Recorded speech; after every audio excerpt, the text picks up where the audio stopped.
Hey guys, it's GameFacer and welcome back to episode 2 of my Dortmund career mode. Now in today's episode, we're obviously going to be trying to sign more players. We won't be getting loads of players in because I don't think we need to sign that many in our first season. But hopefully we'll be bringing in a couple of new players here and there and adding them into our squad. Also we've got some more pre-season matches to play. This is obviously the third, I think, group stage match we've got to play here. It's the final group stage match, hopefully making us qualify top of our group. Before we get into things though, if we could go ahead and hit 35 likes on this video, that would be really appreciated. Also, if you haven't already, please go ahead and hit the subscribe button as well. That'd be absolutely fantastic. We're trying to hit 5,000 subs as soon as possible on the channel, so if you could subscribe and contribute to that, that'd be really appreciated. Yes, let's move on with the first game of the episode. We will be simming it, this pre-season match, hopefully getting ourselves another 3 points. We'll just go with the strongest team that we've got. I know it's a little bit risky because you get a lot of injuries in these pre-season friendlies that you play, but we won the game and actually come through with no injuries. That's fantastic for us. 2 goals for Aubameyang as well. Okay, now onto the transfers. Now, what we're basically going to try and do is sign some players this episode. We didn't really sign anybody at all. The first player that we could sign in this episode is Timo Horn. Now, I don't know whether to sign him or not. 22 million seems very steep. I think one person said I should just keep Berkey. I shouldn't bother really going for a new keeper. Other people were saying that I still really need a new keeper. So I think what we're going to do is actually accept that. And I'm thinking about the long run, I think we'll go ahead and sign Horn. I just hope he's good enough because we've not actually scouted him properly and seen what overall he is. So maybe a little bit risky. 22 million is a very large price tag if he's not that good. 82 rated though, I'll happily take that. 23 years old, plenty of growth potential there for him as well. So he'll go straight into our starting 11. 6'4", actually looks quite a good signing for us. Really happy with that one. We won't be spending loads and loads of money in this episode. We're just going to bring in a couple of players. He'll be the first player that we bring in, and also I think we'll bring in a couple of youngsters as well, but we'll have to wait and see as the episode goes on. One player that will be departing is Subotic. I imagine in this episode, if obviously the clubs want him, we're going to try and use him in part of a trade deal to sign either Sewell or Tar, although Toprak as well will be another good signing for us. He's 84 rated. Maybe we take a look at him if we are struggling. Prize money 2.5 million, we'll take that. And also we inquired about Lozano, trying to find out how much he was going to cost us. 12.5 million is what they are saying for that one. Okay, so what I am going to do is put Sahin as part of this deal. I've decided to go ahead with that. We won't put any money though as well. We'll just see what they say to a straight trade with Sahin. Hopefully going to try and get in Lozano. He looks like a really good player as well. Quite a hidden gem from what people were saying in the comments. That means obviously with Sahin going, I don't think we actually will bring in another centre mid because like I said before, I think Sven Bender can actually play in CDM quite nicely for us, and I prefer him to play there anyway. So we just need to bring in a centre back now.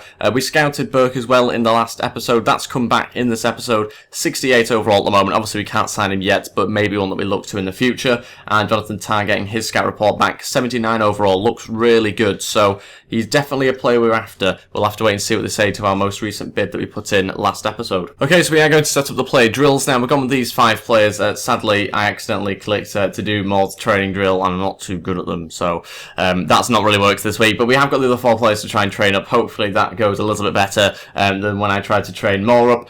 He will obviously be a really good player, I think. Just didn't do that well this week. And same with the rest of the players, to be honest. They are very close to going up. We're focusing mainly on the attackers and midfielders, those youngsters that we have in the squad. We'll change around every now and again just to include some of our younger defenders and that sort of thing. Let's find out now, have we got, we actually have got the bid that we put in, accepted 18 million for Tar. I'm not too sure though whether I want to just spend 18 million. I'd rather put Subotic in as part of that deal, but we'll wait and see on the transfer offer first what is happening here. We're sending a player out to Cambridge on loan. Why not, I suppose, give him some experience. 18 years old, only 57 overall at the moment. Leverkusen though, like I said, have accepted the bid, 18 million. Again, not too keen to go with just cash. I would rather have put Subotic as part of the deal there. But maybe we have to sell him separately. That might be the best option for us to get the most money from him. We will obviously match the 50 grand a week. We'll go 5-year deal. And for me, he's going to be an important first team player. We'll give him all the bonuses as well. Okay, we'll actually make a move for Toprak as well. We're going to go with a £20 million bid and Subotic because we need 4 centre-backs. So obviously we'll bring in Toprak and try and add him into the squad if we can. And we need 4 quality centre-backs if we want to compete with Bayern Munich, who obviously have endless amount of decent centre-backs. So we're going to try and match that and bring in our own set of decent centre-backs, both of which from Bayern Leverkusen. We'll also put in another bid, I think, for Sewell as well. His value is around 17 million, but obviously the chief executive is saying around 20. So we'll put in a similar sort of bid. Again, it'll be for Subotic. We'll only be getting one of those two between Sewell and Toprak. Subotic is worth 6 million, so I think what we'll do is put maybe 14 million, I think, as well as Subotic. Okay, we're also going to put in a bit of a bizarre bid here for Trent Alexander-Arnold, I think is what his name is. We're going to go with an 800 grand bid. Now, the reason why I'm trying to get him in is because if you didn't see the previous episode, basically the board have set me some objectives to say that I need to sign some young players less than 20 years old that are better than the current players that we have of a similar age. It's something like that anyway. So we are going to try and sign a youngster here, 17 years old, 800 grand bid to try and get him in, because obviously we need to try and meet that objective if we can. Let's move on to probably getting to the Barcelona game now. We'll see whether we get any more emails though before that. We've got a bid in for Kagawa, 22 million from Roma. Not interested in getting rid of Kagawa. He's definitely going to be a very good player for the bench and first team as well. We need a lot of depth going into this season if we want to try and beat Bayern Munich to the title. We've also got some scout reports back, Emre Can being one of them, 80 overall. A player that I'm keen to bring in, just not this season I don't think. So he will be one that maybe we sign in January or next season, but definitely someone I want to try and sign if we can. We've also got another scout report back on another youngster, 17 years old again, just a player from Ipswich that I was curious to see how good he was. Okay, what I think we'll do now is actually play the match against Barcelona. I thought I'll just do that. It's a semi-final game, so it's not even the final, this match, but obviously it's a very big game. We need to try and beat them. I am going to rotate the side slightly. It's still a pre-season friendly, even though I want to win it. Horn starts in goal, Piszczek at right back, Matt Bartra plays alongside Socrates at centre back, Schmelzer at left back. We've got Weigl playing alongside Rode. Kagawa starts on the right with Royce down the middle, and Guerrero, I think is how you pronounce his name, on the left-hand side of midfield, Aubameyang playing up front. So it's still quite a strong attack in places. And then we've also got that as our bench, different players that can obviously come on if we need them to. We'll have to wait and see, though, how the game gets on against Barcelona. I thought I'd just test the team a little bit before we go into, obviously, a difficult season. I thought I'd test ourselves against a very good team. I imagine they'll be playing all the main players, to be honest. We'll have to wait and see, though, what sort of side they put out. Let's go on with the match now, though, and try and get ourselves the 3 points to get into the next round. So here it is. I think I can see the blonde hair of Messi there. I'm pretty sure it's Messi anyway. Not come up against Barcelona or any sort of big team yet on career mode, so this is the first real test of me in all sort of forms. Obviously the best team I've ever played against on FIFA so far. So we'll have to wait and see what my performance is like. Hopefully it's okay and we can get ourselves into the next round. Royce running through, he's beaten Mascherano, gonna look to get the ball into Aubameyang, doesn't quite find him, but it falls for Weigl, whose touch just let him down. And that was it for the first half, still drawing the game 0-0. Actually a really good match, to be honest. Quite a few chances for both teams. They've obviously had a lot more possession than us, as you'd expect. It is Barcelona. We will make 1 or 2 changes, just because obviously it's a friendly. We want to try out a few different players still and see how they get on against some really top-class quality opposition. And yeah, well, I'll quickly make some changes now, I think. Okay, so 3 changes at half-time. Dembele, Marino and Derm all come on. Basically what I'm going to do is take off Piszczek, Rode and Royce, and we'll have to wait and see how that goes. Obviously 45 minutes to try and get ourselves a goal and get ourselves into the final as well. Another 3 changes now with 30 minutes left. We will bring on Ramos, Goetze, and then bring on Castro in midfield. That means taking off Weigl, Kagawa and Schmelzer, moving also back Guerrero into left back just to kind of give us a bit more pace there up against Messi. Hopefully that's going to work out. 30 minutes left though, like I say, hopefully going to find ourselves a goal in those 30 minutes. Oh, brilliant challenge. It's going to be Goetze to shoot here, and it's a fantastic strike, but just over the bar. What a hit that was from Goetze. 20 minutes left, just couldn't quite find the back of the net.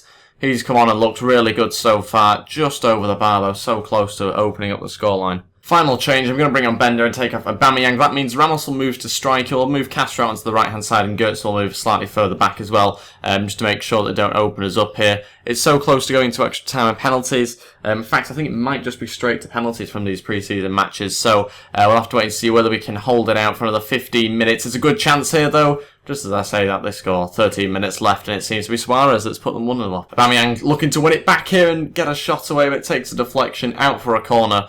I think this is our first corner of the game, to be honest, here, 80 minutes in. We're going to try and aim for the big space there to put it into.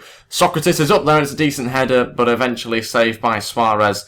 Not the striker, obviously. Not heard of that keeper, to be honest. Goetze again trying to create a chance here for us.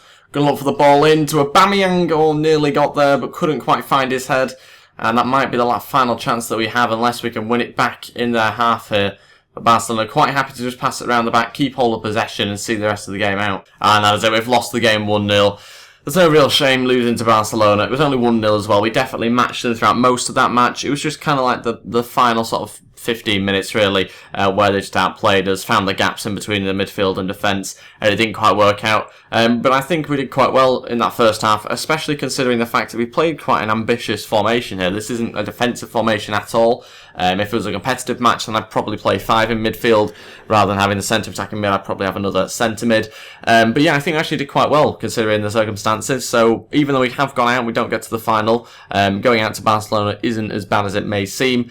But yeah, we'll happily go out, and obviously I think we got a fair amount of money from that tournament. It would have been nice to have won it, but it hasn't quite worked out after a bad draw, really, of getting Barca in the semi-finals. Now let's try and sign some more players. We do have, actually, a deal agreed for Lozano, which could be a decent deal for us if we get rid of Sahin. We'll match his contract requirements, as you'd probably expect. We'll also go a 5-year deal as well, just to make sure he stays at the club. Give him all the bonuses. And I think, I don't know what to actually give him. I might just give him important first team player. I think that's actually a fair thing to give him. I was tempted by squad rotational, but I don't know if that's a little bit harsh on him. 3.4 million though we actually got from that, which is good.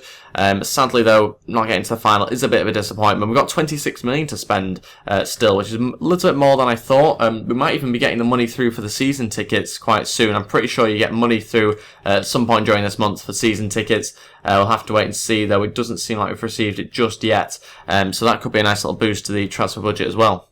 Jonathan Tah has come back to us and said he has accepted the contracts that we offered him.